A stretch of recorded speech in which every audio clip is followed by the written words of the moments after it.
Okay, let's get this party started. Hello, and that is not supposed to be there. Wait a minute. Wait a minute. Ah, okay. Hello, and welcome to the Scuff. It's another stream, another day. But with a little bit of change this day, you can't see it right now, but I have gotten a standing desk. Someone does, hoping that'll, I don't know, just make me a little less boxed in, I suppose I should say. However, you might also notice that we have a new picture for the stream. That's right, we have given Power Lane a body. Not much to say about it. Outside that, I kind of rushed the shading, and I'm not the most happy with some of it. You can see on, especially the where you see the triangles, the lighter part, you can kind of see how you can see the sketch lines, and I think I accidentally erased and forgot to fill back in part of that. Whoopsie. But I just need to stop doing drawing practice before, like right before going to bed is the lesson in there, chat. However, sorry about that. Okay.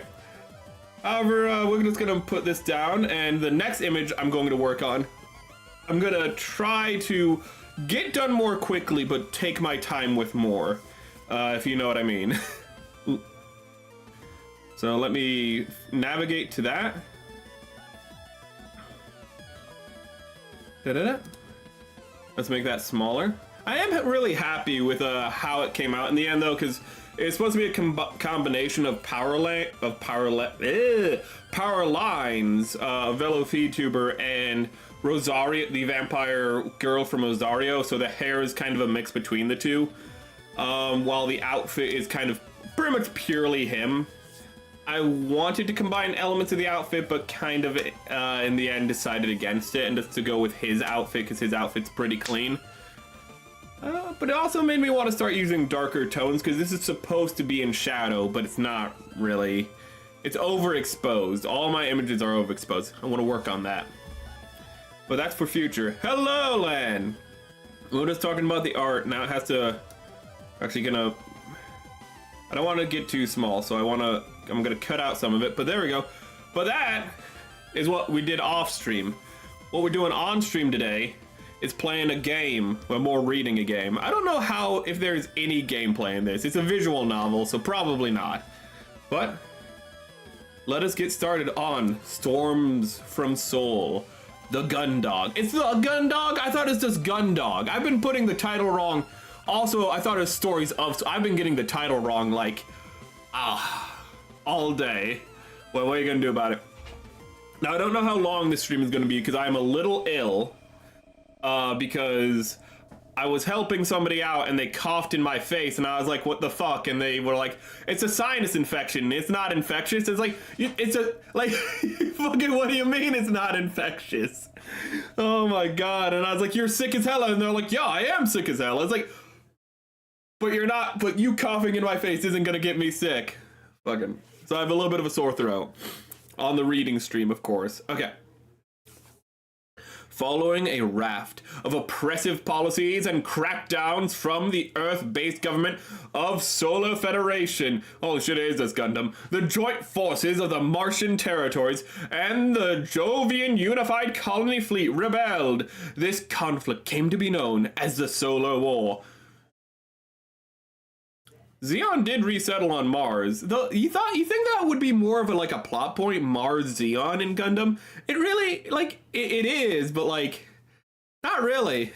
They kind of just pulled it, they kind of just went the South will rise again, went over to Mars, then started building new mobile suits that were pretty much just 1 year war mechs, but a little higher detail. It's kind of weird. And they kind of just did their own thing. The war carried on for 3 years, but eventually the combined forces of the Martian territories and Jovian Unified Colony Fleet managed to push the Federation military all the way back to planet Earth. In the final days of the conflict, a pitched battle was fought in lunar orbit that would decide the war's victor. Ooh. Now the CUV. Actually, I kind of feel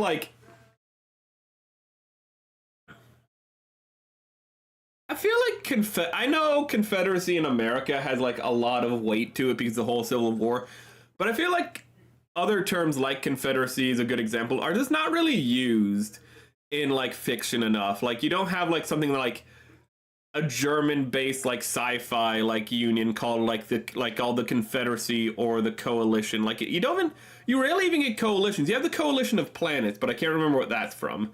But you don't get like it's always just like colony or territories. It's kind of weird. Everyone's getting sick, but usually I'm pretty good at avoiding that shit. I'm like a ninja.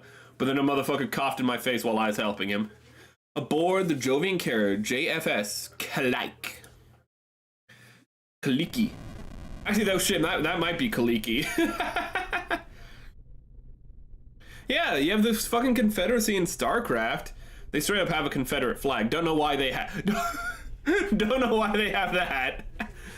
Though they're called the Confederacy, so you're like, oh, they must be the bad guys. It's never like used in a neutral sense. Federation is usually either used for good guys or bloated governments. There's like no in between. It's either Star Trek or it's Gundam, which is to say that it's a detached bureaucracy that's complete shit. Okay, you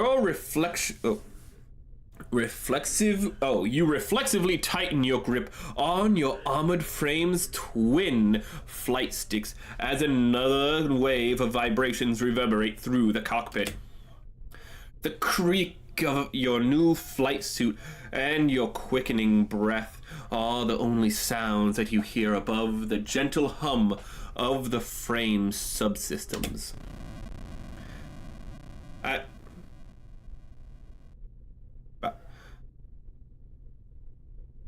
As you squeeze the controls tighter, their plastic casings creak under the pressure. You try to stay calm, knowing that these gentle vibrations are remnants of a huge shockwaves that are buffeting the Kaliki and the carrier that you're stationed on. I'm just assuming. It's either Kalike or Kaliki. I'm just assuming it's Hawaiian. Each one is a near miss as an explosion tears through the space around the ship. You try to push through from your mind. Push the thought from your mind and focus on controlling your breathing. But you've already realized that their frequency means the Kaliki must be approaching the front line. Your squadron will be launching soon, and you'll be engaging in your first real sortie. Your first real flight, in fact. And they're throwing people on the front lines who have like minimal experience. It really is Gundam. You feel your throat tighten. Simulations are as good as the real thing. That's what your trainer told you. He's a fucking liar. But you know that pilots are supposed to have hundreds of hours of live flights and training exercises in real armored frames before they're allowed anywhere near the front lines. Of course, that didn't happen. Command had told you that the modern simulators meant cadets could graduate without the need for these exercises. You'd overheard the rumors, though. The Jovian colony fleet had lost a lot of pilots, and still wanting to keep pace with the Martian advances against Earth, had resorted to fielding anyone they could fight. Your whole squadron is just like you, freshly conscripted from Europa. You'd undergone basic training there, but almost all of your flight training had taken place in the cruiser's journey to this location. You wonder how the others are feeling right now, whether... Kaliki 5, this is flight deck. We are preparing your squad for takeoff. Running last minute diagnostics on your frame. Activating all systems. Now. Alright. Looks like all good to go. We'll run a few more checks and we'll have Spaceborne in a few minutes. You are ready to show those terror to the boss? Let's fucking kill. Let's commit some war crimes. Yeah! I can't wait to commit some war crimes. I'm gonna kill so many. I'm gonna shoot so many orphanages. Oh. They can't fight a retaliatory war, chat, if there's no generation. If there's no next generation. It's foolproof, bro. You stammer, trying your best to convince not the engineer, but yourself that you're ready for. I'm not even convincing nobody. I want some war crimes. Okay? Listen, I'm not Camille. I am not freaking Amuro. We're going full judo. We are ready to throw hands. Maintenance crew. Whoa, take a breath there, Kaliki 5. It's not gonna be that bad outside. No need to get all riled up there. Tell you what, pilot, what's your name? I don't know why I'm having him talk like a pilot on a Delta flight. Matic. Maybe I should have gone with a more traditional pronunciation, with a more traditional spelling. Okay, America, what's your surname? Vesper. I'm a dude. I have a cock and 2 balls. Yeah, Merrick Vesper. Okay, Ensign Vesper, first up, take a few breaths from me, if in and out, and nice and slow if you can.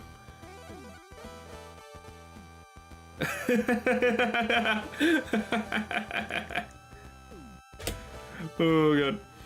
You draw in one long, measured breath and hold it, then release it, following the engineer's instructions. You repeat this a few more times. After a while, you begin to feel your pulse slow and some of the tension in your body slip away. You still feel on edge, but feel slightly more in control. Alright, there we go there. Now listen up, I've on my 3rd voice with this character, don't worry about it. You ain't got a thing to worry about there, bud. Way I heard it, it's all the darn best pilots were taken out before you even got to merge. Heck, Martians are the ones who've been holding the line today, so they're the ones taking the flak. Hey there, bud. Propaganda machine selling with this war as ours. Decisive strike against Earth and last line of defense and that. But between you and me there, bud, it ain't nothing more than a mopping up situation. Damn it. Buddy of mine in operations said as much in the canteen last night. Besides, you hear a dull ring over the comms and sit bolt right up in your seat, slouching back and exhaling as you realize it's nothing more than an engineer striking the cockpit armor on your frame. This here beaut there, here's a work of art. Darn frames ain't got nothing on her. She's all turned up. And ready to go, hot to trot, as they say. Probably spent more time with this one than I have in my own kid. So don't worry about it. Remember there, bud, what they taught you in training and leave the rest up to her and come out there just fine, eh there?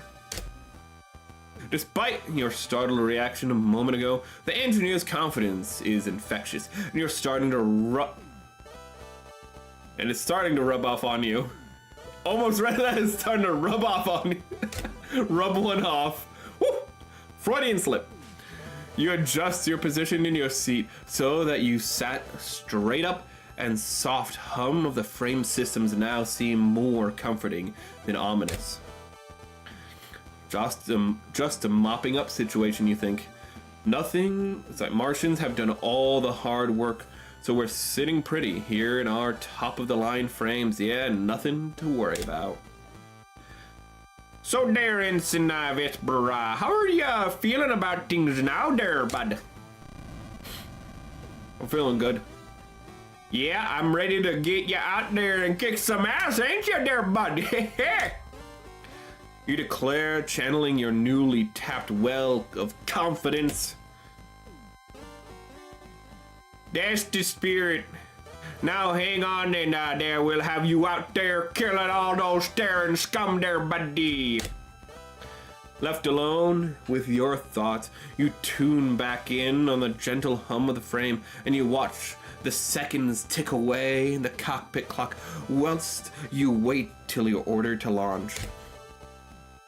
Reminded me of the opening of Starship Troopers, of just waiting your turn. The wait seems to drag on and on. You carry out a few last-minute flight checks, but as you'd already completed them when you boarded, nothing has changed. All right, pilots, listen. Oh, all right, pilots, listen up. This is Kaliki 1. We've been cleared for launch, so be ready for immediate action. All frames will be taking off in designation order. Attack formation. Sound off. Kaliki 2 ready. This is Kaliki 3 ready. Kaliki 4 ready for the takeoff. Kaliki 5 confirm your status. Oh yeah. Kaliki 5 standing by.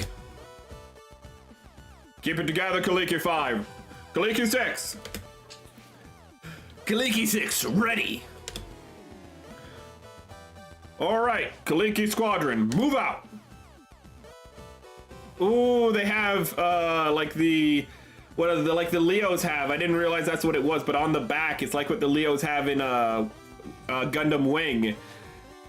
The vector control system. That's really nice. Kaliki 1 launching, Kaliki 2 launching, Kaliki 3 launching, Kaliki 4 launching, moving out.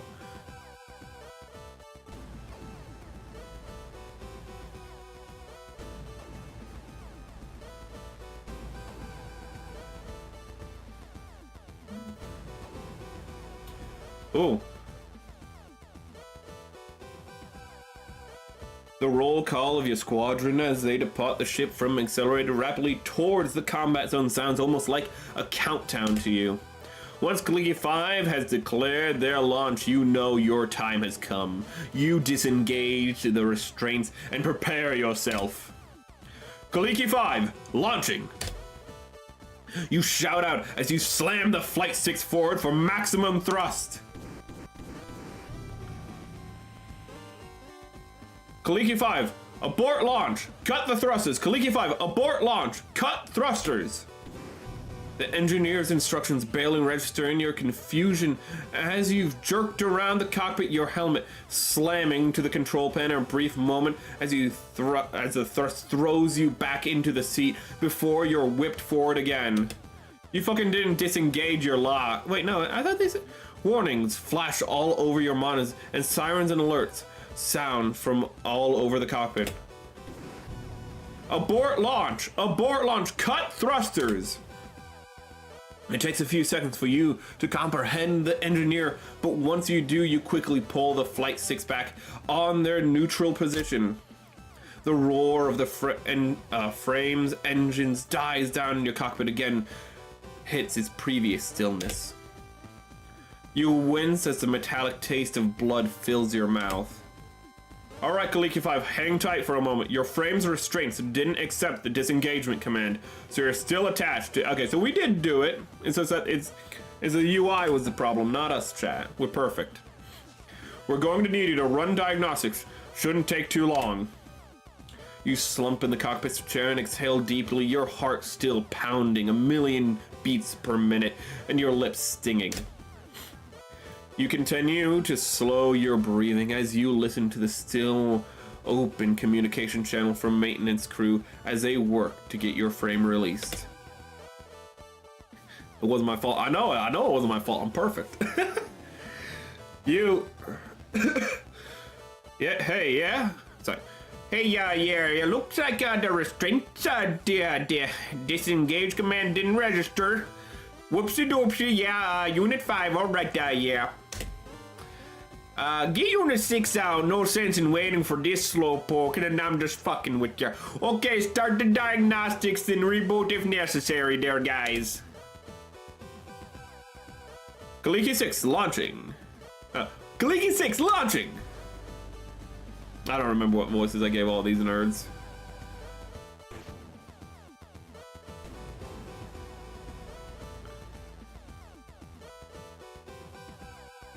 Okay there, but what do you mean hardware fault? We've checked this 10 times since Mars at least. Who was assigned to Unit 5? Oh, for the love of jeebers and rice, oh my goodness. Fine, right, shut down the systems and run the diagnostics again, and you want this frame there for the next 5 minutes. 1 minute, I have to let the dog out.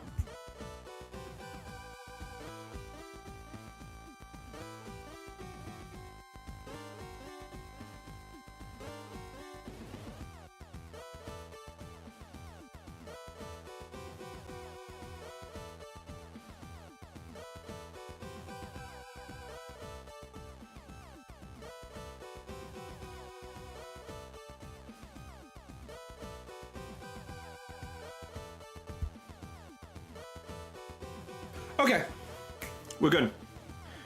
Fine, right? Okay, I read that part.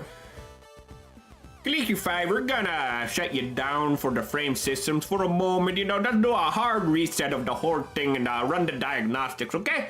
Stay ready though, as soon as we get you done, you're going out there, bud.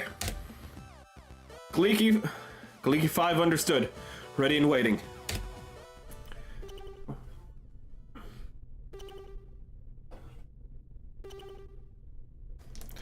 Oh my god, it really captured, like, you know, the old AOL experience, chat, the old 90s internet experience. That's amazing. Ooh, with this loading bar alone. Bah! As your cockpit fades to darkness again and you release the flight sticks and suddenly realize just how long you've been clenching your fists around them.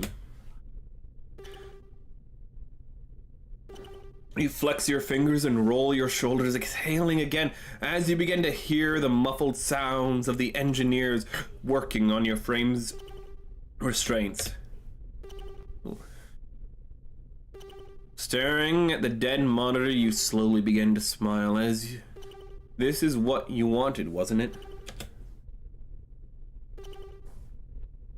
You'd spent so long worrying about this mission that you'd throw up twice in the past 24 hours, and now it looks like that was all for nothing. You'd gotten what you wanted, and you were safe. As safe as you can be, strapped in to the outside of a military carrier in an active armor frame anyway. Your smile widens inadvertently at the thought. Getting shot down in an inactive frame still in its restraints. You'd become a cautionary tale for engineers and pilots throughout the entire Jovian fleet. Your mind turns quickly to the rest of your squadron. When they returned, you'd be the laughingstock of the entire Kaliki. The pilot who'd spent their entire first mission stuck in a dark cockpit. You dodged a bullet, but you'd never...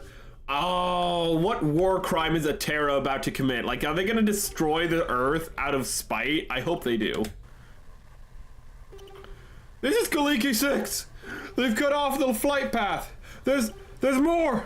There's a whole squadron of carriers coming from the E field! Kaliki 1, they're going to cut you off from the fleet, Kaliki 6's signal disappearing as you sit bolt right up as you begin pressing buttons trying to activate your cockpit's main monitor so you can see what's going on. However, with your frame system shut down remotely by the maintenance crew, you can do nothing but sit in the dark stillness and listen to events unfold. Kaliki 6, respond! Kaliki 6, what's going on? How many carriers are coming from E field? Oh, wait. That was a chick. My mistake. I don't know how rude of me. Ma'am, Kaliki 6 signal has been lost. It's not responding. You're just gonna have the same voice, Commander. Screw you. All together, Kaliki 4. All units form up. Defensive formation on me. I said all units, Kaliki 2. Don't break formation. Ma'am, they're firing on us. There's so many. Oh God, help, ma'am. Signal lost. In an instant, your communications channel is flooded with the cries of terror and panic. Ooh, that's good Gundam. You hear your squad mates, your fellow pilots, exclamations of fear as the unexpected enemy force bears down on them. Screams and yelps, wails and howls fill your head as you sit powerless in the dark confines of your cockpit. Ooh, Dan. Oh my God. Hey, who's out there? Engineering. Hey, get me ready, I can help. Get me ready to launch engineering. They're getting killed out there, I need to go. You shout demands. You shout demands to get your frame ready for launch over the channel, but you are met with no response. It is pretty, first Thunderbolt. I am the robot jocks. I don't got a copy of that, but if we did, that would be on the polling for like what we'd watch in Discord. Robot jocks. Oh my God, you got Sargon, you got like, they got that named after, such a silly movie, but also great.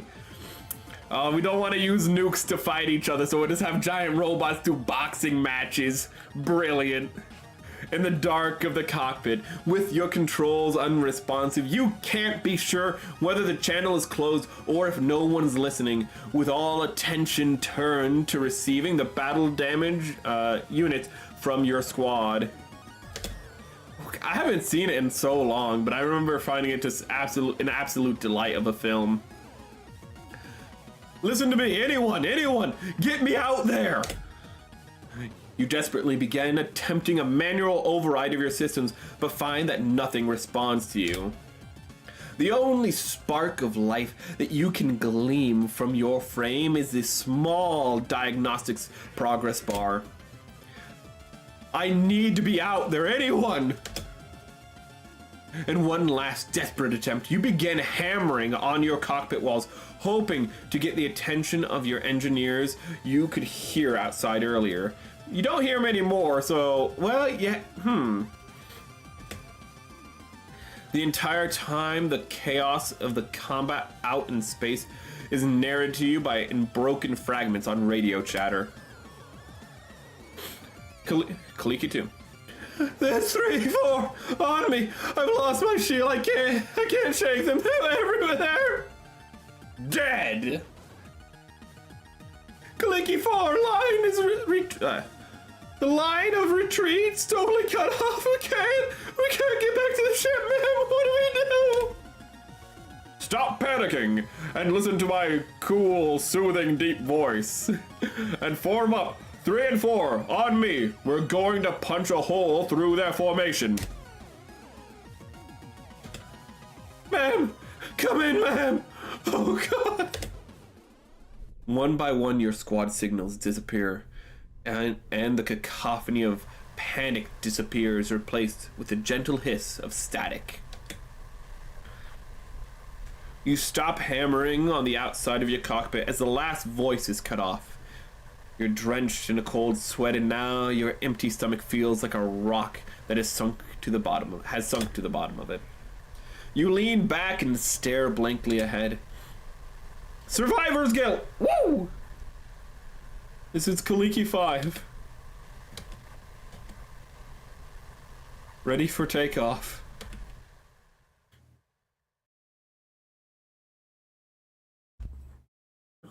Planetary calendar. September 21st. Do you remember the day? Sorry. More like Catch a Dead. Yeah. Despite the last minute reinforcements from the Solar Federation, despite the last minute reinforcements for the Solar Federation from their headquarters on Earth, the battle above Luna is a victory for the joint Martian and Jovian forces. This would be the final battle of the Solar War. Having lost their stronghold on Luna... That should be Luna, not Lunar. Having lost their stronghold on Luna, the Solar Federation would agree to a ceasefire and sign an armistice to end the hostilities. An uneasy peace fills the solar system. With the conflict between the Solar Federation and the Martian-Jovian alliance concluded, the Kaliki and her crew soon returned to Europa Colony near Jupiter. You know, we got the 1-year war. We're gonna get... Yeah, it is Zeta. April 19th. 5 years later. It is fucking Zeta. The reduced need for pilots away from the delicate space between Earth and Mars saw Ensign Vesper reassigned to security detail aboard various Jovian ships. He is eventually promoted to lieutenant.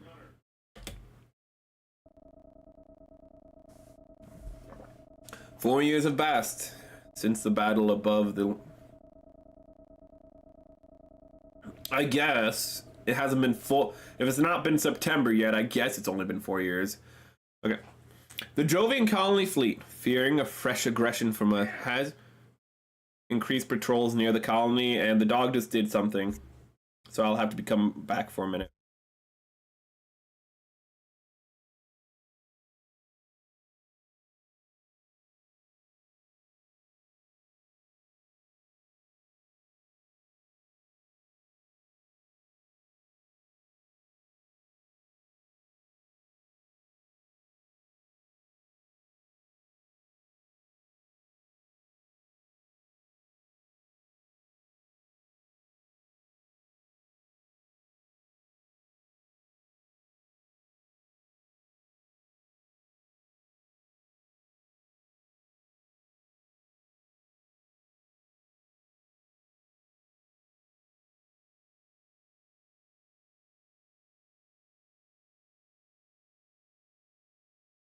Okay, it seemed to be a false alarm.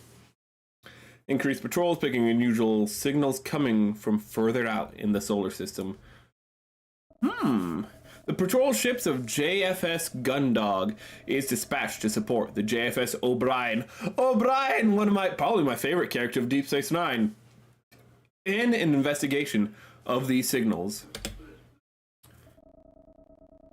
Jovian space aboard the Jovian patrol ship JFS Gun-Dog. I thought that was going to be the name of a mobile suit, not the ship. Kind of making me a little excited. As a rumble of the Gun-Dog's engines roaring to life reverberates through the ship, you clench your fists. It's been 4 years, and to this day, the sensation of tremors, whether they're ship engines, docking clamps, or weapon drills, still ties your stomach in knots. PTSD! Well, hello, Neon.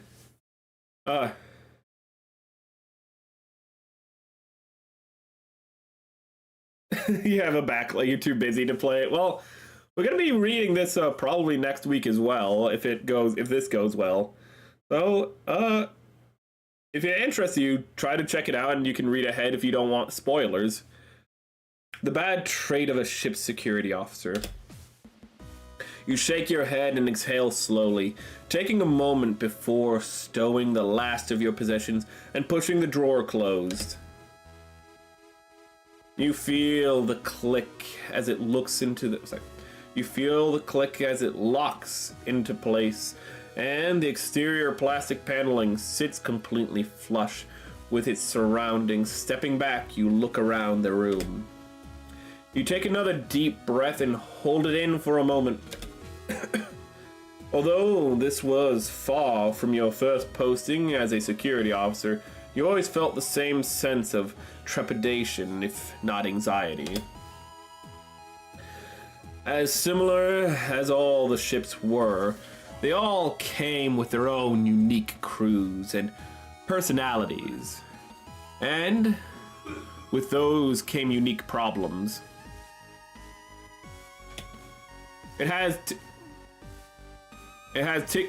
It has Tig Bitty Girls. Okay, so, you know, it takes a little more from Gundam. It also has some inspirations from Gundam X.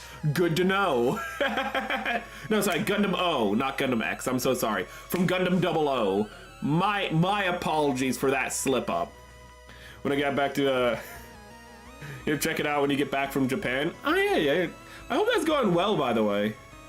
I have more games in my backlog than I ever get. You just see a game on sale, like, oh my god, it's $5, I'll buy it. Do I even want to play it? Ah, shit. It looked interesting at the time. Breathing out, you take a look around the room, taking stock of your surroundings. Select look button in the examination. Okay. Ooh. That's why I'm happy I corrected to the Gundam 00. If there's just a Gundam O. Look. A standard cruise bunk. Once you've slept in one, you've slept in them all. Although this one is one of the nicer ones. No. Yeah, no. That's what I was saying. I'm happy that I said Gundam 00. If there is a Gundam O, I'm happy I said Gundam 00 to not accidentally conflate it with something that I was unaware of. Did it? The wall panel can be removed by jimmying it, and yeah, that's a locker effectively. This terminal lets you access the ship's computer. It's so fucking, that is like a CRTV. I love it. It's so 90s, chat. I love it. It's got a clock and a word processor and even a calendar, chat. It's so 90s. I love it. Even a calendar? Whoa, actually, that's like 80s. It can also access records and my orders from here, but for anything else, I'll need to access the core, which is limited to those of the operations command. Let's see here. Aha! Just a normal storage unit. I travel light, so mine is always light itself. A standard door with an electric lock and magnetic bolting system, the only way in or out unless you plan on getting creative with the maintenance tunnels.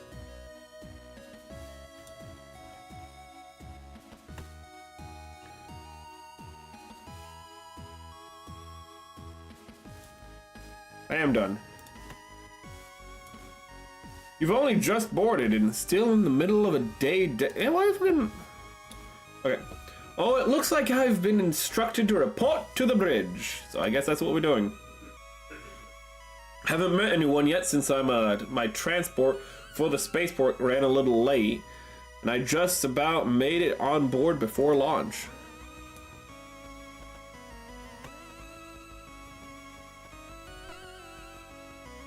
You step out into the empty corridor and the door to your quarters gently hisses shut behind you. Its keypad gives a short series of beeps and you hear the lock engage. The dull thrum of the ship's systems is barely audible, but otherwise you are stood in total silence. The air... I'm gonna move this. The air is cooler outside of your quarters, and the corridor has a sterile lack of aroma. This has been the same of every ship you've been stationed on. And at this point, it doesn't surprise you. Hold up, I'm gonna... But I'm not leaving, I just need to do something real quick.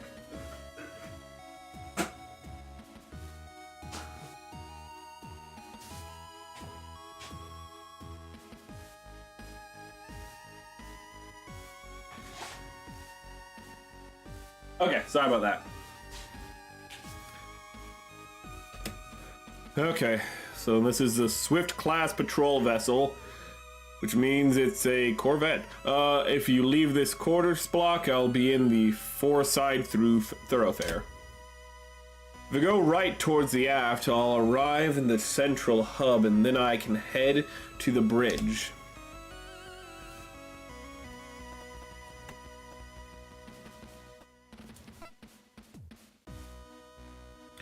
You leave the crew block behind, and you find yourself in a much larger corridor that stretches off to your left, with a multiple smaller corridors leading from it.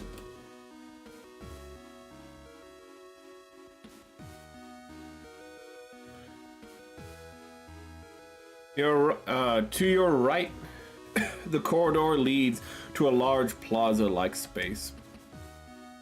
A very faint breeze coming from your left ruffles your hair and chills you slightly as you hear the sound of human activity. From the right, you can hear the hum of the ship's engines more clearly now, as well as the occasional low, quiet whirring sound. Looks like I was right. This portion of the thoroughfare will let me access both sets of the crew quarters, the mess hall and hangar, and all central hub. From there, I can access the rest of the ship's areas. I should hurry up to meet the captain before I look around anywhere.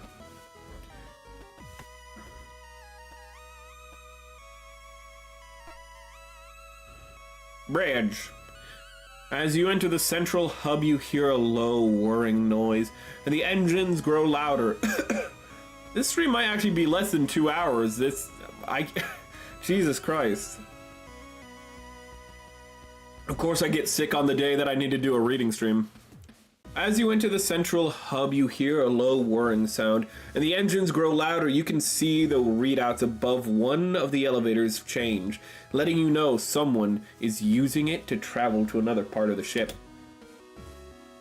Looking around, you see the entrances to both the fore and aft side thoroughfare, as well as the corridor to the airlocks.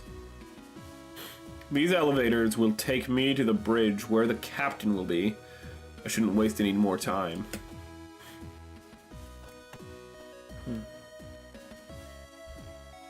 I've not really wasted any time, but I just want to go straight to the captain. Knowing that you need to report to the captain who, at this point of the ship's journey, should be stationed on the bridge, you make your way towards the elevators and press the call button. You step back and you watch the indicators above each elevator, waiting for one to arrive. As you wait, your mind begins to wander, and you caught unaware as you feel something suddenly jab you in your back, and the voice behind you declares, "Hands in the air! Identify yourself!" Your posture stiffens as you snap back to reality, caught completely off guard by the voice behind you. Thoughts race through your mind as you try to figure out what's going on. Could there already be another security detail on board? That shouldn't be possible. As far as you knew, there were only one, unless... I said, hands in the air, punk! Dead or alive, you're coming with me.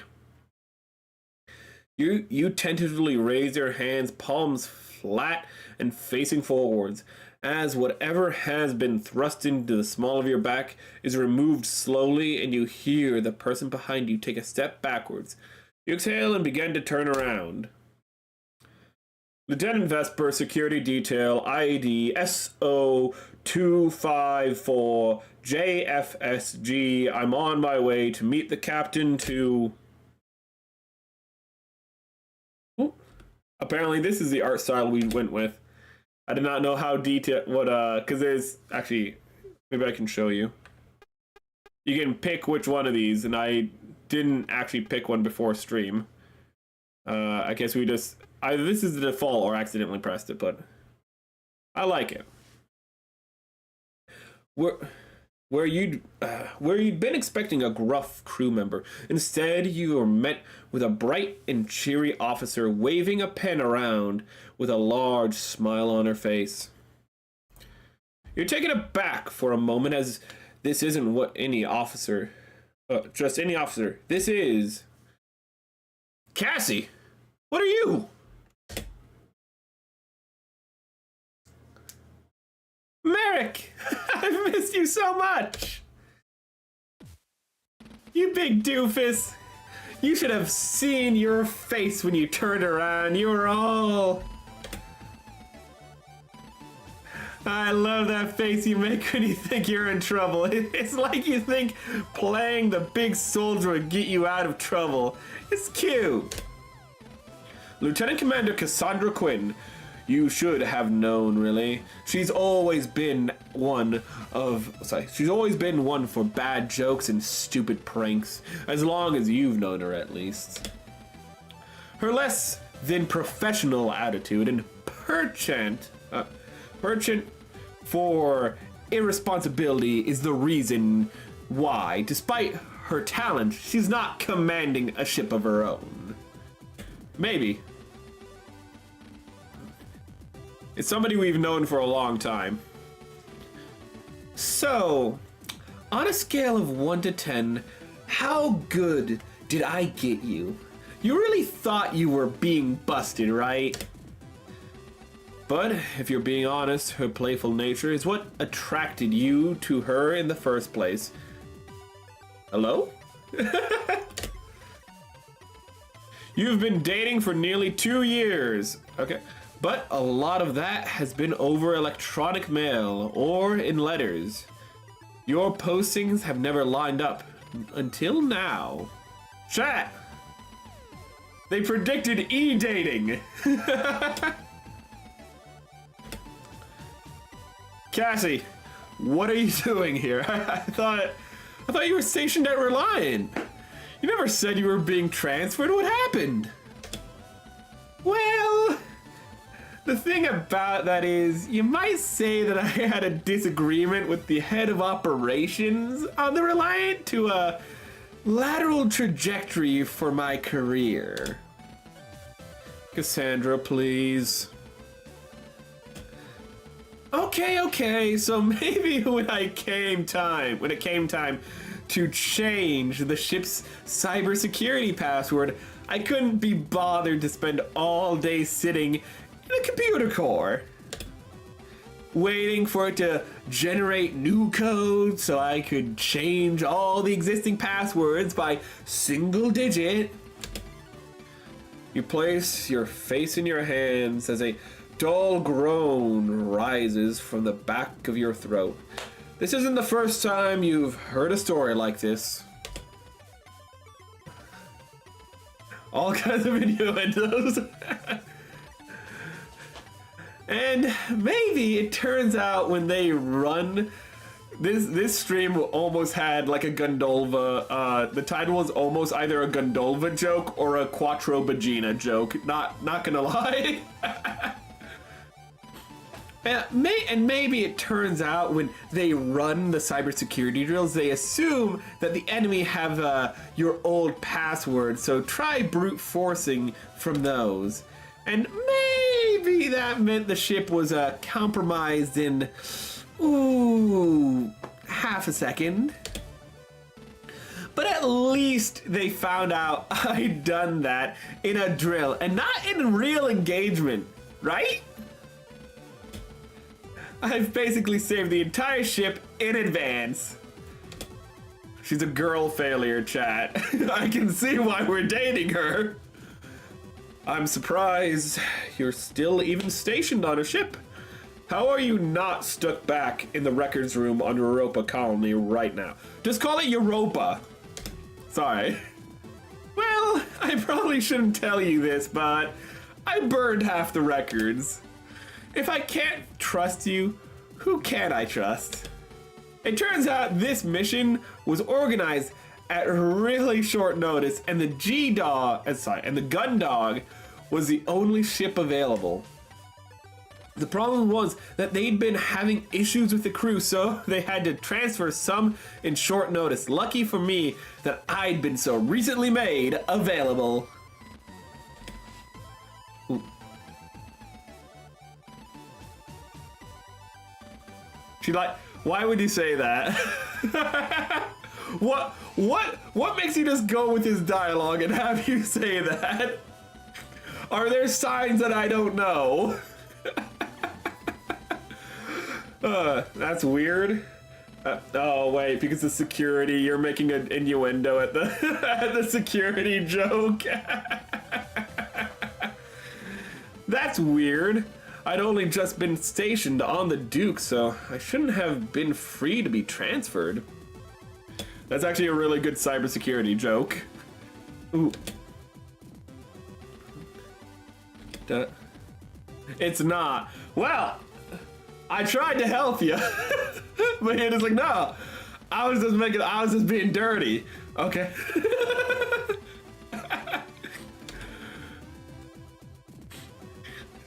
Okay, you figured it out. I may have used one of my contacts from Academy who works in resources to transfer you over here. I'm pretty sure you know every regulation you broke by doing that. Oh, what was I supposed to do? Get stationed to some tiny ship heading out to the middle of nowhere with no one I know on crew? It is what it is. We haven't seen each other in months.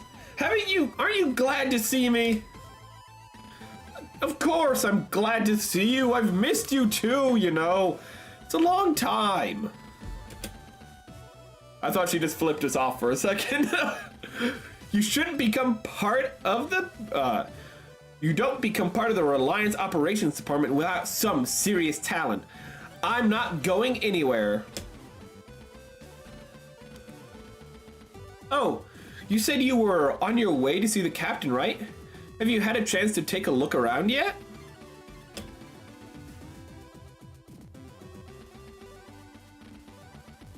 No, not yet. I was going to... Great! I'll show you around. I've been here a few days, so I basically know the place like the back of my hand. Where do you want to go first? I have to see the captain, woman. I was on my way to see him, in fact. You know I was on my way to see the captain. I felt the engine start up, and I know we're launching soon, so I thought, well, I know I need to see the captain. What are you in my way for, woman? Oh, don't worry about that. I've already logged you on board, so it's just a formality now. Besides, Captain Barter Muse, that is a fucking Gundam ass name, I'm not gonna lie, isn't exactly a stickler for procedure, so we can check out anywhere you want before we head up there. Oh, wait a minute. I just realized I've made a major mistake this stream. Chat, give me 1 minute. I just realized I have made a whoopsie. There's a bit of a whoopsie that happened. Give me a second. Oh, that's not right either. I've made a technical fault.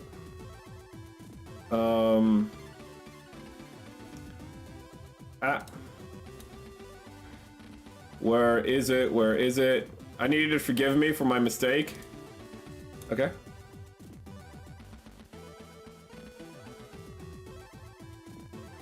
Okay.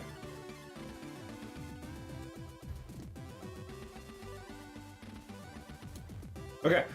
I got my Vagina classes on, chat. Ah, yeah. That's a technical foul.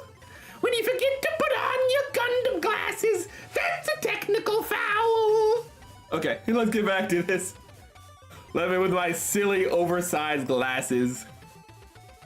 Well, all right, in that case. Great! This is going to be the best tour you've ever been on. We're either gonna fight aliens or we're gonna fight like Federation remnants. It's gonna go fucking bad. Okay. So I had to check to make sure I did actually put VTube Studio back on. By the time it's over, you'll have seen every inch of this ship and met everyone on board. It still seems like she's about to flip me off every time. It's been so long since we last saw each other too. We definitely need to take time to stop by my quarters and get acquainted. That's an innuendo. You can now access every area of the Gun-Dog. Select Talk button to view the list who's available to talk to. If you change your mind, select the talk button again. So I can just like stop a conversation midway through like an asshole. Thank you, game. You look around the central hub, and as Cassandra already begins to make her way to your first destination, waving you to follow. If this was realistic, I would fucking walk into that bridge right now. It might be a small ship, you think, but now would be the perfect opportunity to learn its layout and familiarize yourself with with where you'll be spending your current duty. No, if this was an RPG, I'd walk into that bridge and be like, okay, and walk into that bridge. She wants to talk about locks and keys. She just wants to talk about security, bro, you know? She's into cybersecurity, I'm into ship security, you know? It's like the perfect match. You cover our bases, bro. Okay? It's just business talk. Plus, you admit, it wouldn't hurt to meet all the crew. Better to get to know them sooner rather than later. It'd be fucking hilarious if it lets me still...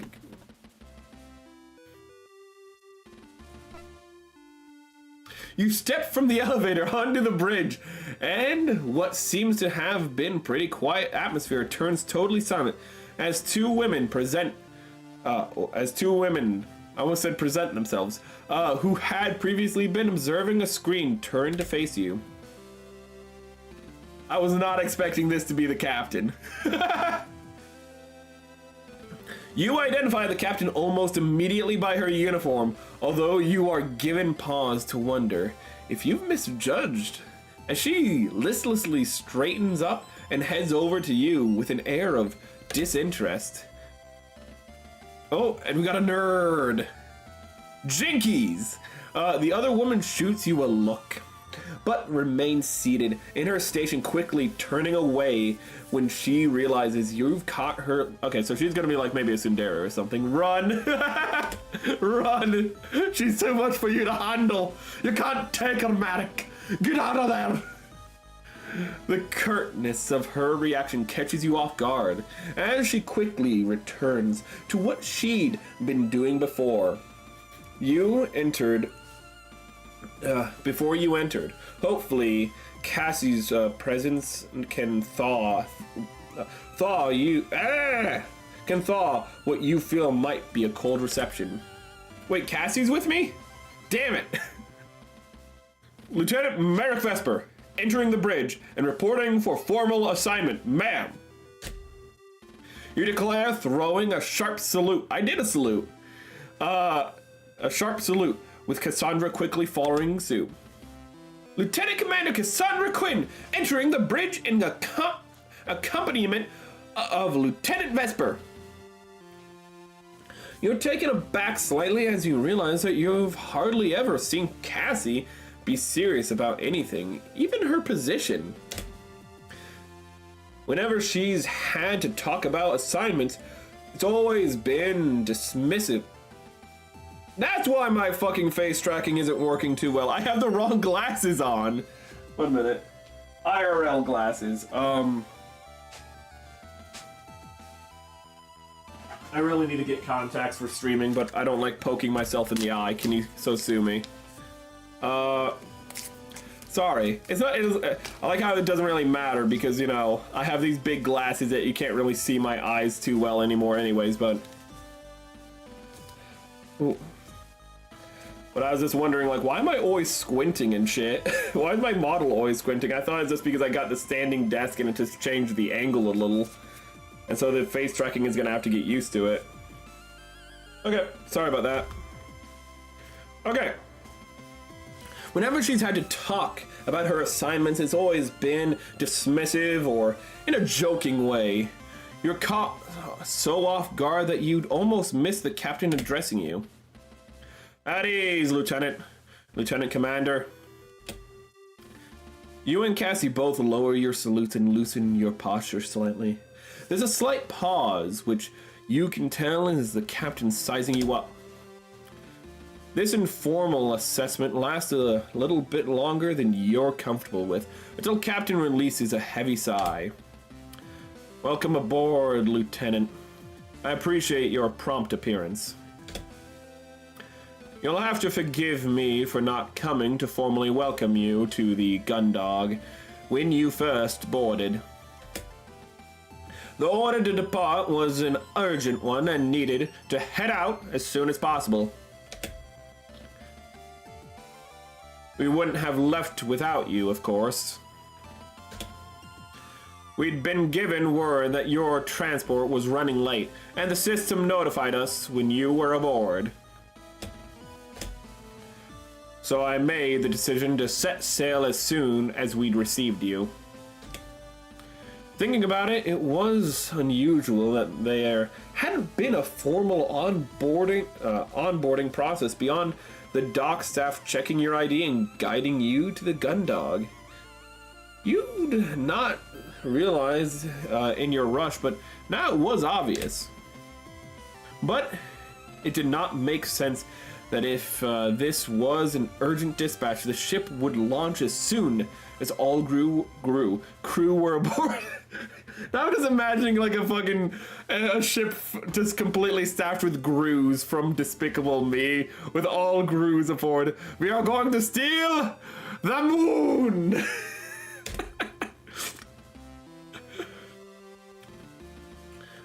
Not a problem at all, ma'am. I apologize for the tardiness. There wasn't another pause before she responds. You can't help but feel a little uncomfortable, unsure whether the captain slowly deliberating something or engaging the conversation with as little energy as possible. I think nothing of it. These things happen. Anyway, Lieutenant, I'd like to take the opportunity to formally welcome you to the JFS Gun-Dog. My name is Captain Maris Bottomuse. I run as tight a ship as you'd expect, and I anticipate that you'll carry out your duties to the same standard. Wait, what's this? Oh, it looks like we have something on Discord. Or let me look at that. Oh, it got deleted. Oh, what a shame. Ah, damn it. Oh, Butterfingers. I know, chat. Oh, well, maybe next time. Anyways. Yes, ma'am.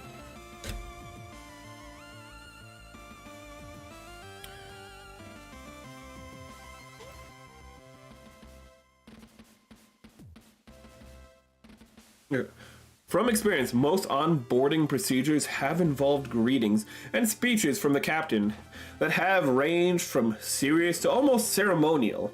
In comparison, Captain Bartholomew's introduction is almost lethargic.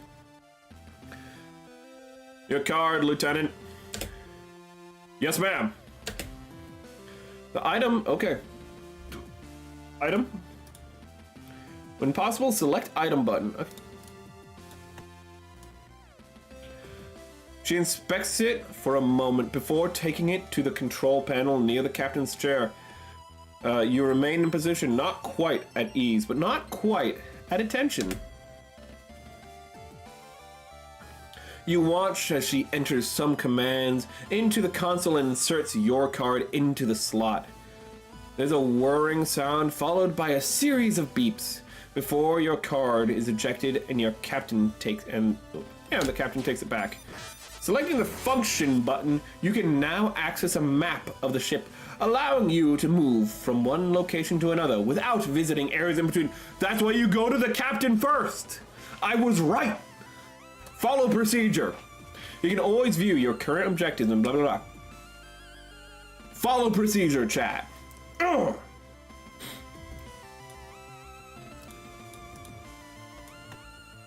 Jovian Fleet datapad. Oh, it has that's a nice flag. You have the big Jupiter, and then you have what would probably be the 4 colonies of it. You know, Europa, Titan, I don't know, maybe Io or something. They're probably the, what are the ones that were discovered by that one dude? They're named after him, the Galilean moons.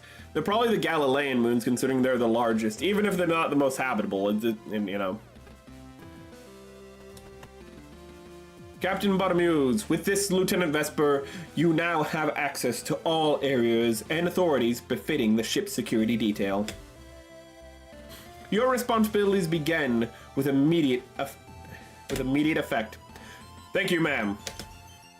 You're also now authorized to take an appropriate electroshock weapon from the armory.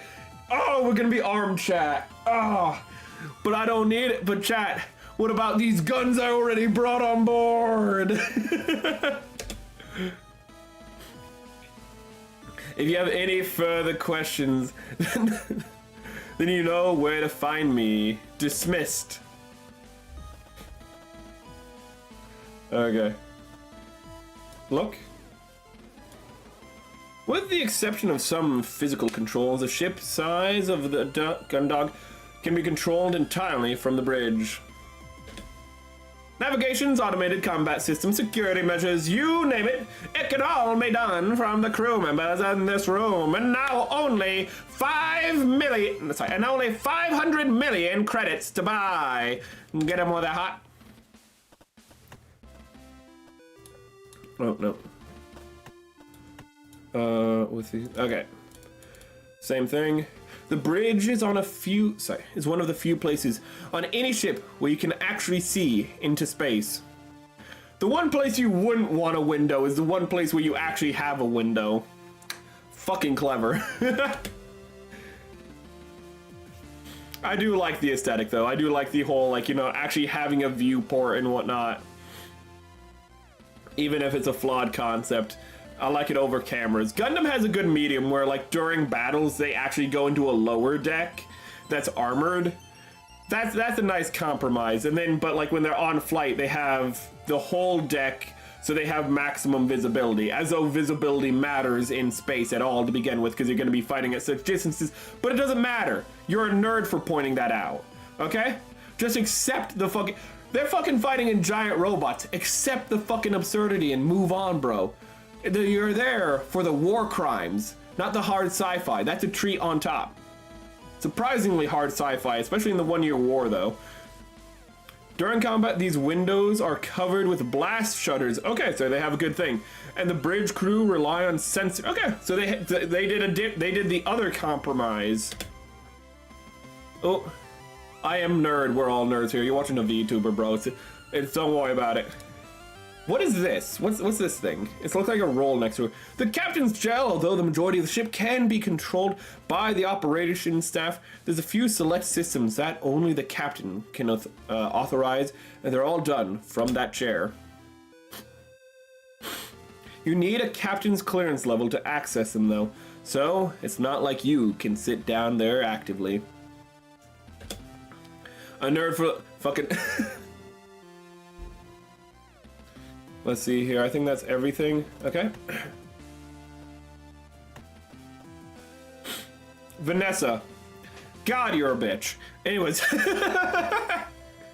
Excuse me, Lieutenant. I'm currently on duty, so I wouldn't appreciate it if you did not. So I'd appreciate it if you did not disturb me. Lieutenant Vesper is the ship's head security. Since I'm here, you can take the time to introduce yourself formally. Huh. Wow. Wow, she has the expression like she just smelled the most unrighteous fart in all of existence. Wow. I don't like you. I'm not into tsunderes, chat. Great. I've got this. See you in 5. So you're in the security officer that Cassandra's been going on about. Demonstrate called her out. That's right, Lieutenant Merrick Vesper. Pleased to meet you. Well, I'm Vanessa Lord. I serve on the bridge as part of the operations. Cassandra's told me a lot about you. I wanted to make a joke. Is that right? What kind of 8 inches? Excuse you? I'm disappointed that you're nowhere near as attractive as she made you out to be. I got a mustache. Some women just aren't into it, chat. It's okay. Oh, is Is that right? I thought it was too good to be true that some dashing officer would be transferred here at the last minute. Instead, we've got you, another lunk. So I am fucking built in this fucking. Oh yeah, she called me a lunk, chat. Oh yeah. You know what rhymes with lunk? Hunk. Okay. How was it you even got transferred here on such short notice? I was looking over your records earlier, and you were mid-assignment on the Duke. Why would they transfer you instead of... Look at the time. I think your break's over, Lieutenant Commander Quinn. I think Vanessa needs to get back to her station. Junk, large junk. God damn it. Why is my chat... Oh my god, why is my chat so much more? I go with the long... You guys... I try to go with the innuendos, and then you guys just go immediately every time. Just like, how can I make a more inappropriate joke? Of course, I hope this is the start of a productive working relationship between the two of you. She fucking hates her. Cassandra hates her. That is productive working relationship. She fucking hates this woman. Holy shit. This is a Martian successor. Yeah. Oh god, I'm extra. Vanessa, I'll catch up with you later, okay? Yeah, I know you fucking hate me. Everyone hates you. That's not fucking... Okay. So, let us move to the central hub. All the women co-workers hate each other secretly.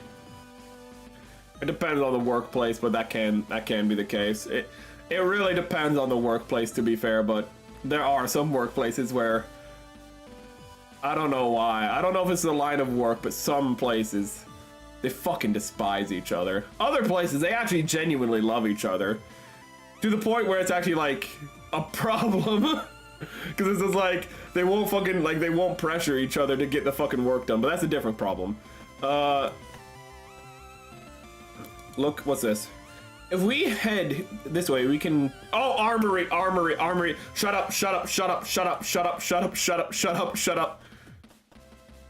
Airlock bridge. Okay, talk to me again. But what's over... But which way is that? Bridge, airlock, foresight, thoroughfare.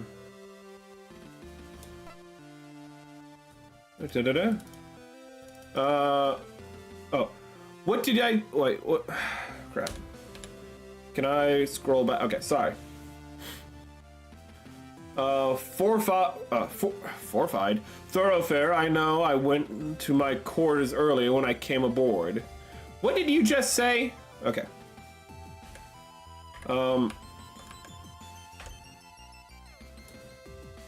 Four-side thoroughfare.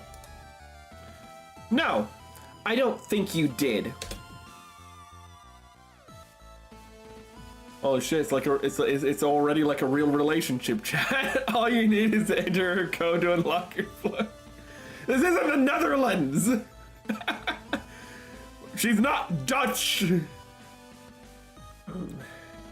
I 100% said. So I 100% said. Four-side, foo-foo fair.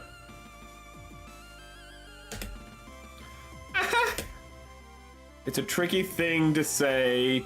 You try saying it quickly. Bitch is making fun. I have a speech impediment just in real life chat. And she's making fun of me. Just like in real life chat. I don't like it. Fortified thoroughfare. Fortified thoroughfare. Fortified thoroughfare. Fortified thoroughfare. Ha ha ha, yourself. We'll call this one a draw, Lieutenant. Okay, wait. Are any of these the armory? None of these are the armory. Central hub. Aft? Okay. As the two of you leave the central hub behind, you travel down the aft side of the thoroughfare. And hum of the engines continues to grow louder. You had effectively filtered the noise out of the rest of the ship, but as you got closer to the rear, its volumes increased considerably. Are the engines supposed to be that loud? Are the what? In the butt?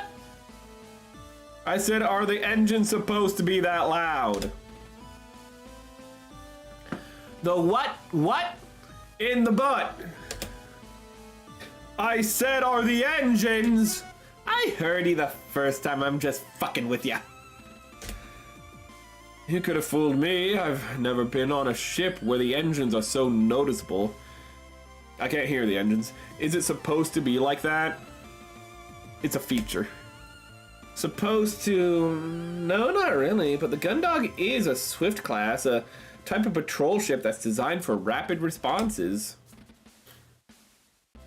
They're made to cover large areas of space quickly and offer basic assistance to ships in distress. That, or to be the first on the scene to gather intel and issue warnings to anyone comes too close to the Jovian space, which means, design-wise, they're prioritized speed above everything else. I guess the best way to sum it all up is a Gun-Dog is basically a huge set of engines with a tiny ship strapped to them. Like the Tantive 4, the Corellian Corvette. Ooh. Still got fucking caught up by, still got its ass caught up by a Star Destroyer. Embarrassing. Well, that's reassuring. Oh, it's fine. It just means there's no space for systems like motion dampeners or soundproofing. You'll miss it when you leave. Armory. You swipe your key card through the card reader, set it into the terminal by the armory's door. There's a slight delay, but quickly enough the terminal flashes a message. Access granted, and the door slides open. The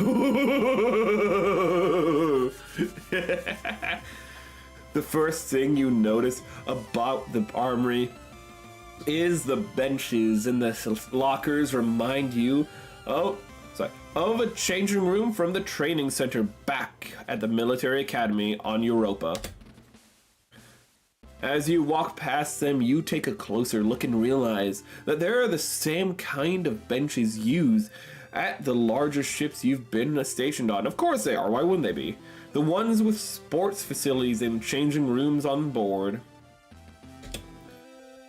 Instead of sports and clothing equipment, these lockers are filled with selection of combat gear, from body armor to electroshock weapons to a variety of small and light weapons. I love how that shit just looks like a bolter. Can I have a bolter? No, you cannot have a bolter. Fuck you! You know, this is the first time I've ever actually been inside a ship's armory. That's not really surprising. It's only security detail that would have access.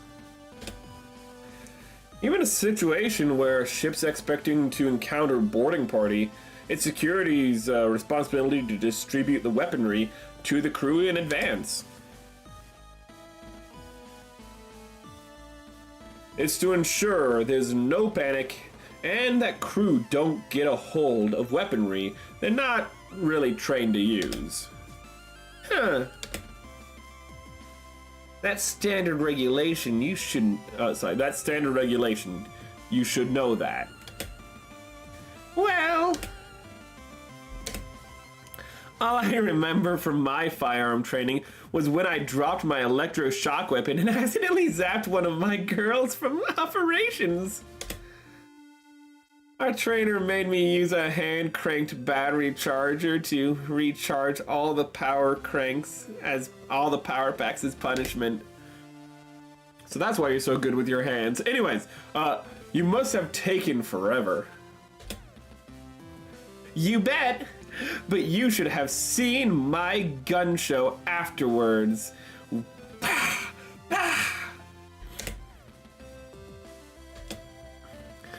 Which reminds me, the captain said I was authorized to collect my sidearm.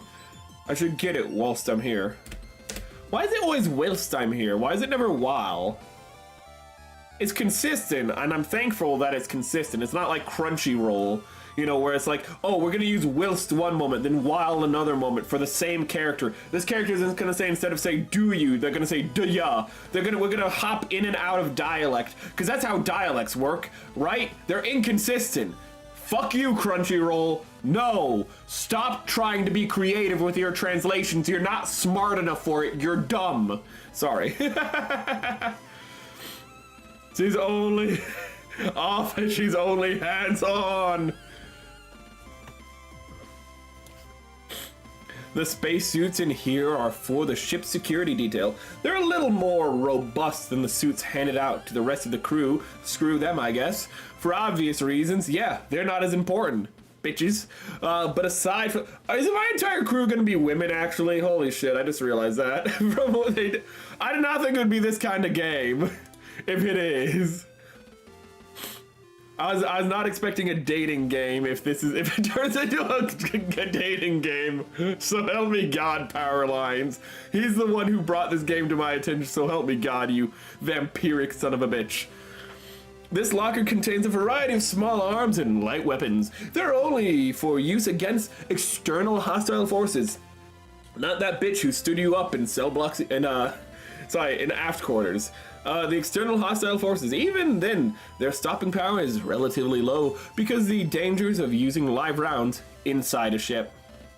Crunchyroll is awful, but I have found an alternative to watching RE0 that not only is an alternative to Crunchyroll, but has better translations. Because of course they do, because Crunchyroll has awful.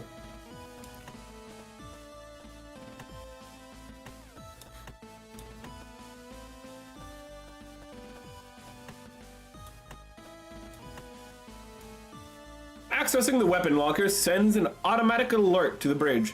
Even if I wanted to examine the weaponry, I wouldn't want to set it off, the alarm, without telling anyone what I was doing. Ah, there we go. This is the weapons locker with the electroshock weapons in it. I'm authorized to take one small weapon from here as part of my role as security officer. And also for kinky times with Cassandra. This one will do. Okay, wait, no, I thought it was gonna be like a shock stick, not a fucking gun. My apologies. I didn't think it'd be a revolver taser, which is fucking awesome. I did not expect that. It's a taser, that's a revolver, chat. I love it. What's that? Our newest marital aid. It's just my standard issue duty weapon for my role as security officer. It fires a barbed projectile that contains a miniature battery. It's non-lethal, but more than enough to stop someone in their tracks. I see. Ah. Don't make that sound. Absolutely not. Oh, come on. I think she had the same thought we did. Okay, there's no reason. Hold up, I need to read that. There's no reason to use those now? Ugh, fuck off. How about to look cool? Is that not a reason? Ugh. No reason, chat. My immersion's broken. Engineering. Let's see if we got that there, another Canadian or whatever this voice was. I don't really know there. Actually, it's more like Minnesota, which is like discount Canada, which is pretty sad. Sorry any Minnesotan fans in the audience. As the two of you continue through the aft thoroughfare, the thrum of the engines grows louder still. The featureless paneling that has made up the majority of the ship's interior quickly gives way to visible pipes and conduits. Yes, what do the pipes do? They do things, chat. That's all that's important. Finally, the thoroughfare leads into a huge open chamber filled with masses of machinery. Terminal panels set into the side of various apparati. Circle. Apparati is also technically correct, I think. But an apparat... Shouldn't it be apparatuses or apparati? Why is it various apparatus? Oh, no, it's also like fish. It can also be like... Yeah, I think actually all three of those are technically correct in contemporary English. Whatever. Through different readings, the light from the screens reflect off ducts and valves. Ooh, all this equipment. So they have Gabe Newell's and they have Subaru's, chat. HoloLive Subaru, not the other one. Not RE0. All this equipment separated into catwalks and access ladders. Oh god. Wow, that's a lot of Gabe Newell's and Subarus. A lot of stuff is right. In the trunk. A lot of junk in the trunk. This is a central engineering. Pretty much every system aside from the engines themselves and the central computer can be found in this room. All in one place. Isn't that a liability? I don't think that's technically the correct word. Well, Swift-class ships rely on absolutely minimal crew, and the Gun-Dog only has 2 engineers. I think they figured it'd be easier on them if everything was in one important place. Also, it seems like the ship that we're on, if it got hit, it's kind of so small and such a massive engine that it's kind of like you're boned. Anyways. That way, they don't have to run from one end of the ship to another to get all their repairs done if something goes wrong. You certainly know a lot about ship engineering. What can I say? I'm a pretty talented individual. Oh yeah, whilst I'm here, you can share some of that knowledge. What's that over there? That's a phonetic conversion unit. And what is that? That's omnifaceted Wayne shaft. Who is Wayne and why are you talking about his shaft? And that's a turbo incumbulator. Every day is a school day. I'm head of operations, not chief engineer, okay? I don't need to know what... Hey, no one better be screwing around over here.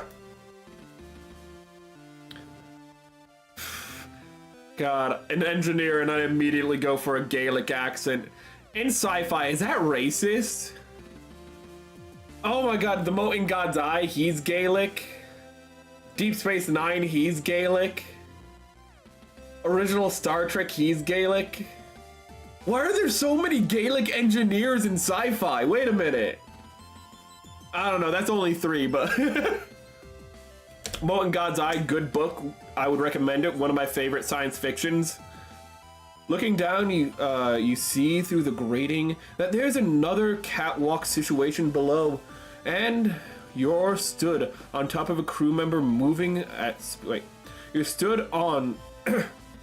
with a crew member moving at speed towards the ladder that joins the two. I swear, if I find so much as a single terminal radar on the place, I'm stuffing the 2 of you into a organics processing system.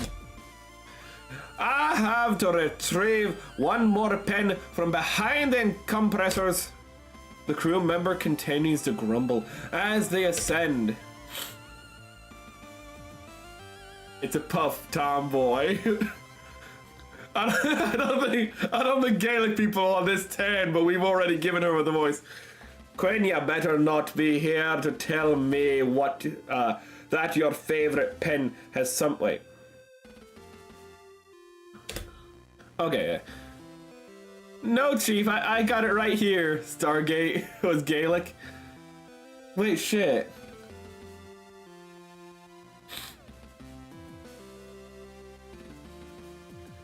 Who would have been the engineer in Stargate?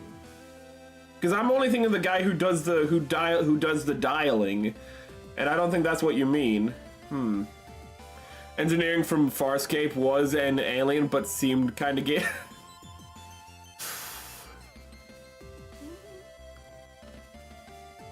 That sounds about right. Did you know that in Farscape, the guy who plays the pilot and also the guy who plays the antagonist in the first season are the same person? He's just voicing the pilot, which is really impressive because that's like a really different, like, not only is it a different character, but the voice I never would have guessed until like I had it told to me. Atlantis, I haven't seen Atlantis in forever. I rewatched Stargate like 2 years ago, SG-1. Atlantis, it's been a while. Damn straight to you. Now make sure you hang on to that one, or you're gonna need someone to pull you out of the system block instead. We're gonna give her a Tomoe. I can't do a Tomoe impression. What the hell am I saying? And who's this? Our wayward security officer. You got a name there. You quickly throw a sharp salute at the woman in front of you without even checking her rank first. Was Polish. Sorry,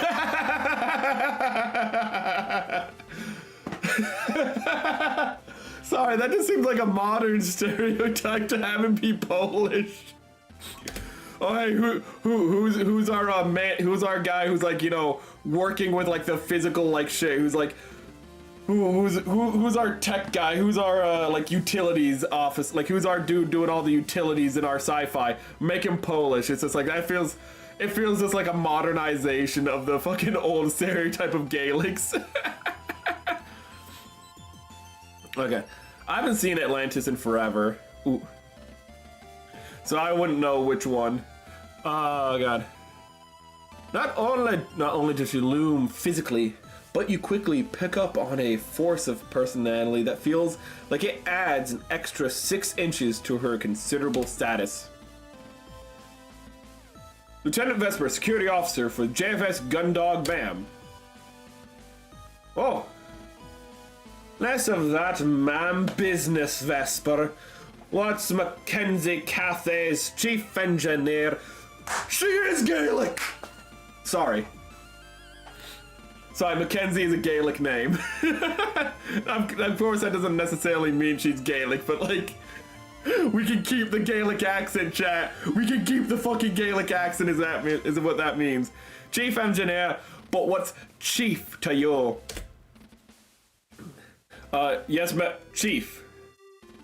Damn straight. And now, what are the two of you doing in engineering? I was just giving Lieutenant Vesper a tour of the ship, chief. That's so. You never been on a ship before, Lieutenant? First assignment? Never on a Swift class, Chief. I've only served on strike and supply classes to date. That's so. Which strike vessels? The JFS Victory and the JFS Thunderbolt, Chief. Hey, Thunderbolt. Sorry, I don't think that's a Gundam reference, but wait, no, both of the wait, was that? Hold up.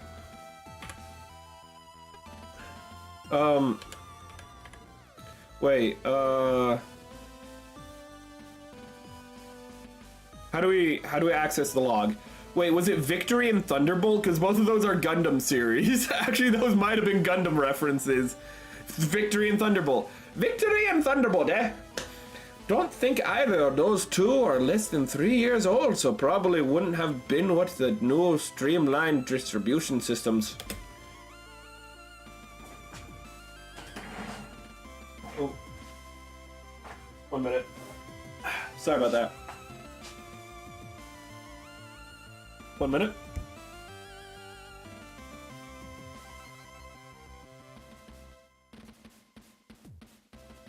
Oh, the joys of being sick. I wonder if you'd have seen the power coils, though. I think the Victory was part of that production. You and Cassandra exchange a quick, nervous glance as the chief, who'd previously seemed like she was about to physically throw you both out of engineering, suddenly begins a conversation with herself. You continue to stand to a nervous attention as she ruminates. about the ship components. Chief, is there anything I can help you with about those? About those ships? Oh, huh. Why'd she do that? Lieutenants, Lieutenants didn't realize you were still here. No, you're off the hook, Vesper. Not unless you can tell me whether the Victory was outfitted with the 3rd generation B-Pack upgrades anyway. Sorry, Chief, I don't think I could. Wonder if that's because the retrofitting takes into account space availability in the ship's interior or minimum transversal impact, although maybe. It could be that it takes. I think now would be a good time for us to move on. Good idea. Well, that's all, Chief. We'll be going now. Yeah, sure. Just don't let me catch you screwing around here again.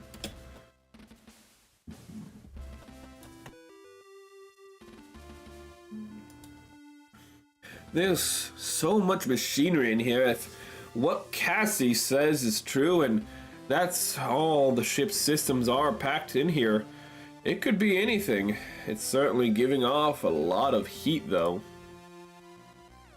That's the power distribution module. Oh, Chief, it's you. What is it? The power distribution module.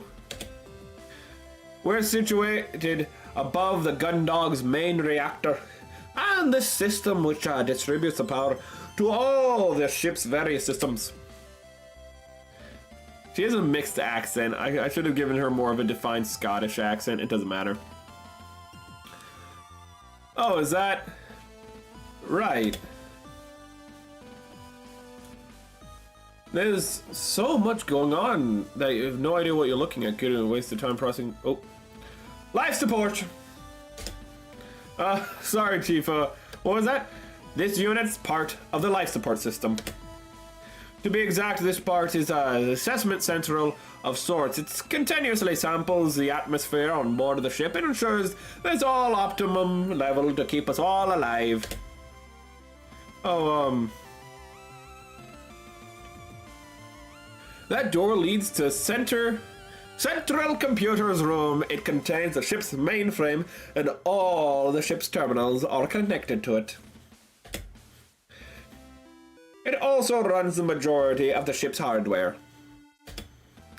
There's a primary access terminal located in there too that gives access to no other terminal in the ship offers, but for security only the captain has use of it. Great. Thanks for the heads up, Chief.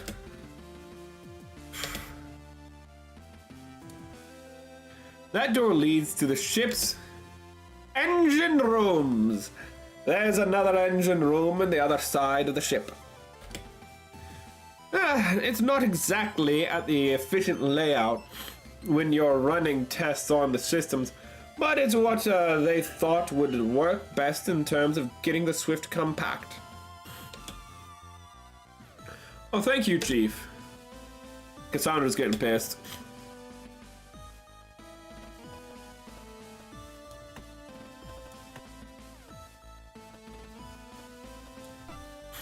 You swipe your key card through the card reader, set into the terminal by the door leading to the central computer. The door doesn't open, and instead you hear the harsh tone of a terminal, which is now displaying an error message. Looking at the screen, you see a message displayed in large flashing letters. Access denied, insufficient authority. Oh, even with your security clearance, you won't be able to go into the main computer room. Because the staff is so small, the ship's computer handles a lot of the tasks that would normally be done by the crew. Please tell me it is like a human hooked up to the computer. Please tell me we got some space horror in this. Tell me that they have lobotomized the person, that this thing is technically one massive 40k servitor. Please, God. It controls a lot of really sensitive functions, so only the captain and the operations team are allowed to access it. fingers crossed there is a servitor in there. Oh, I didn't think any of the ships I've been on have had a computer system like that. The bigger ships that usually have their computing distribution amongst multiple systems across the ship. But because they're also got larger crews, there's more that the people on board are responsible for. I think that because a Swift class is so small and there's such a limited crew, they need to assign more functions to the computer. It's either going to have a servitor in there, or the computer itself is going to be sentient, and it's going to be like Evie or whatever from like Mass Effect. I feel like there's like no in between. Because of that, it's a lot more vital that no one screws around. If it is a dating game, that is. If this turns out just to be an actual dating game and not a war game. Okay, well, since the whole reason I'm here is that you didn't exactly take my responsibilities with the Reliance computer system seriously, the captains told me not to mess around with it. Ah. But it's not that interesting anyway.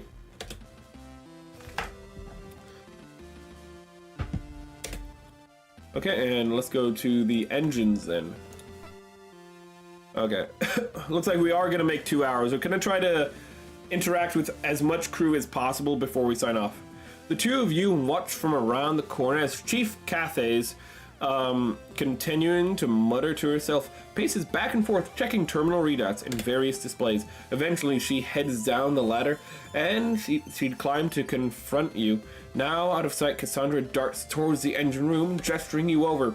Checking over your shoulder in case Chief has reappeared, you make your way to her just in time for the doorway to the engine room to open and Cassandra to disappear inside before you can raise any objection.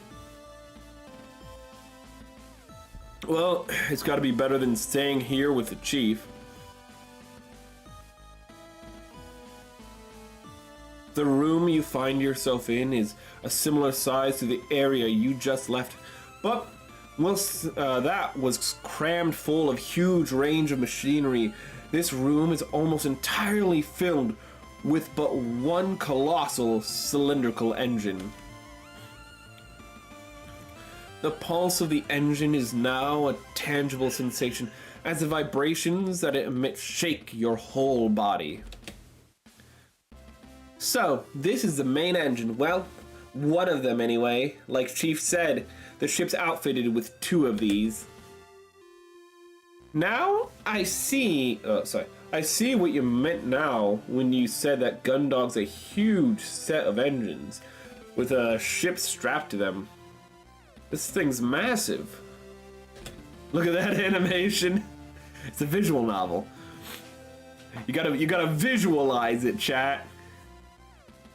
Actually, my throat's feeling pretty sore, so we're probably, when we're done in the engines, we're probably gonna have to stop early after all, because Jesus Christ, my throat hurts. I know, I look at it, and I feel like you can probably fit the rest of the ship in this room if the engines weren't here. That's because it's impossible to get the Higgs field distortion drive any smaller. Hey, Higgs. Armanovsky particles for the time, but also a Higgs boson. That's a reference to the Higgs boson. Chief, which is gravity, I believe? So this is gravity distortion. Chief, I know you said that, so these engines are actually a combination of nuclear pulse engines built around a Higgs field distortion drive. No, we'll be back next week. This is definitely gonna get more reading. This is definitely gonna get more reading Monday and Tuesday next week, don't worry. If the HFDD wasn't here, then this engine could be about 10 times smaller than it is. Although, I hear they're managing to improve the efficiency of newer NPEs, so it's possible that the space saving could be more like 11 times smaller. Can either of you two tell me if the HFDD works? How the HFDD? HFDD. Are those what you call your tits? How dare you, the Higgs field distortion drive, you idiot. What they're teaching you at the academy. It's the drive that allows ships to move far beyond the speeds that are allowed by conventional engines, although it's nowhere near faster than light. It's what lets us get around the solar system without needing to worry whether we'll live long enough to see the end of the journey. Anyway, everyone knows about the existence of the Higgs field. It's what allows interactions with Higgs boson that gives particles their mass. It's literally Minovsky particles, but harder to like. But I don't think was the Higgs boson known about when like Gundam was originally made? I don't know. Known about, theorized. So what the drive does is warp the field relative to the ship and those on board. Sorry. Oh, I think that was supposed to be her line. By doing this, it displaces the mass of a different area of space, but with the same relative. As the chief continues on with her explanation, you glance at the Cassandra and see a thinly veiled look of terror on her face. You can't blame her, as you feel much the same way caught in the impromptu lecture. Then, because the particles retain their relationship with each other, the general perception is that the things are the same as normal. However, from the exterior perspective, it's theorized in the 60s. Yeah. Because that's all really a Minovsky, like, particles are. They're just Higgs bosons and whatnot. Like, they're just manipulate. Well, they're not technically Higgs bosons. They're, like, sci-fi Higgs bosons. So, like, technically, like, it is still its own thing. The lecture but that's also like Gundam, where, like, because of the distortion created by Minovsky particles, that's why, like, certain tracking and radar doesn't work in Gundam, and they have to function far more on a visual level, and why things like mobile suits are more viable. And what she was about to get into is a similar concept with their Higgs bosons, is how there's a distortion effect from an outside perspective. The lecture drags on, and you quickly lose track of the chief's explanation. Although you recognize the words she's saying, you can no longer make sense of the context. They come to seem like meaningless strings of sound. Does that make sense? Yes, the field is the, it's got mass, which is pushed. No! How do you want to put it? Okay, so imagine the space is a ketchup packet and you're the sauce. Kirsha would love this metaphor. The sauce? Right, the sauce. Now, the distortion drive it's like a thumb of the universe on the packet. It moves the sauce around by changing the shape of the packet to push the sauce. That's actually a wonderful metaphor of propulsion through space distortion. The packet is the universe. We're the sauce, and the drive is the thumb. Oh, sorry, that was me saying that. You've got it! You quickly glance back at Cassandra and meet her eyes as she's doing the same thing. You know for certain that neither of you have got it. I understand it. It's a good... I love grav drives in fiction. I love in fiction when, like, the ship moves through, like, actual being manipulated by manipulating the gravity around it. That's how Covenant ships move in Halo. You might, like, the thrusters on Covenant ships are not thrusters. Those are heat sinks. What you're looking at in Halo is simply that the engines are producing so much energy. These are Covenant ships, not human ships. For Covenant ships are producing so much energy that that's just effectively just the heat radiating off of the ship. They do not have thrust propulsion. They have gravitational propulsion. They literally just distort the gravity around the ships to make them move in various ways, into maneuver and whatnot. That is so underutilized in sci-fi. I don't know if that's how this technically works, but I fucking love gravity fucking engines in sci-fi. Oh, it all makes sense now, I see. Yes, definitely. Great. Well, now that you appreciate the science behind it, I won't have to throw you out of here. Thanks, Chief. Anytime. Just remember, Lieutenant. Yes, Chief? Screw with anything and I'll throw you out the airlock instead. Yes, Chief. Sauce! Okay. Look. One of the ship's two engines. Apparently, it's this big because it's a combination of a standard nuclear pulse engine and a Higgs distortion drive. I think I almost lost consciousness when Chief was explaining it to me. Is that all?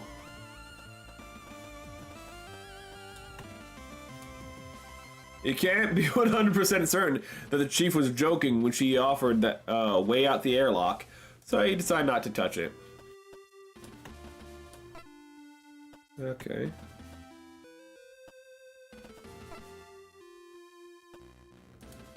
I'm gonna check one little thing before we end.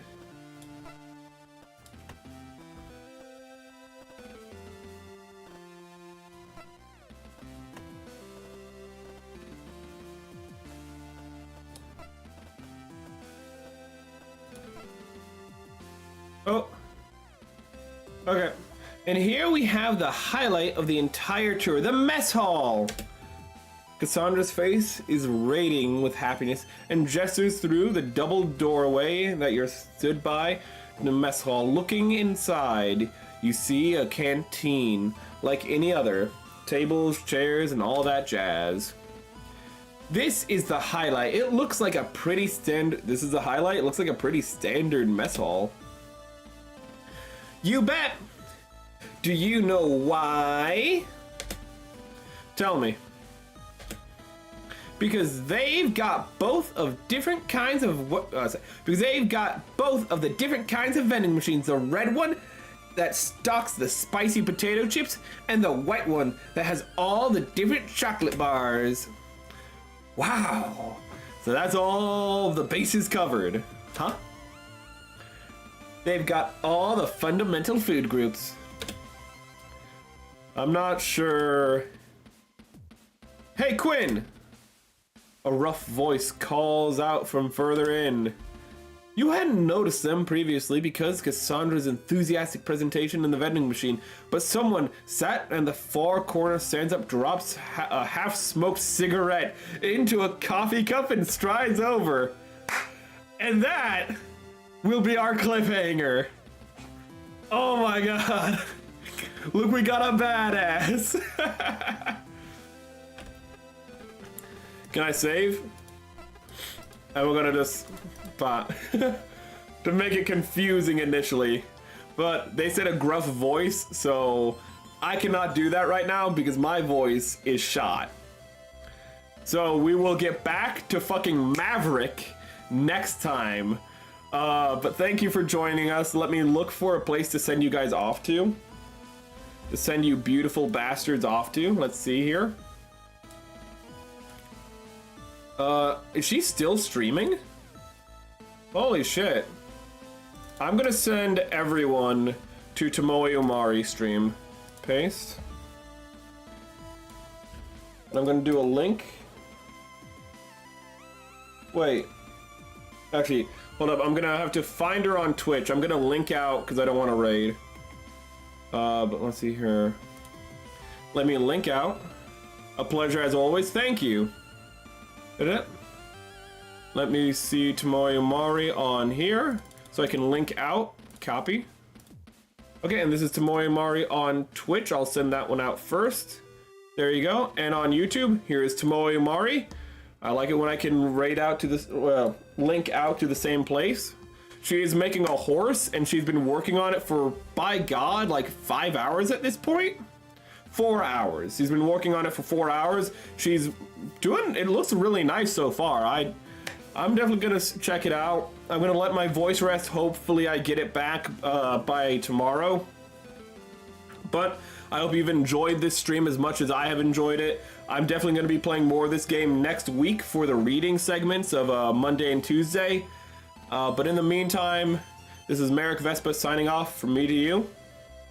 I want to wish you a great day, a wonderful life, and remind you, don't lose your head.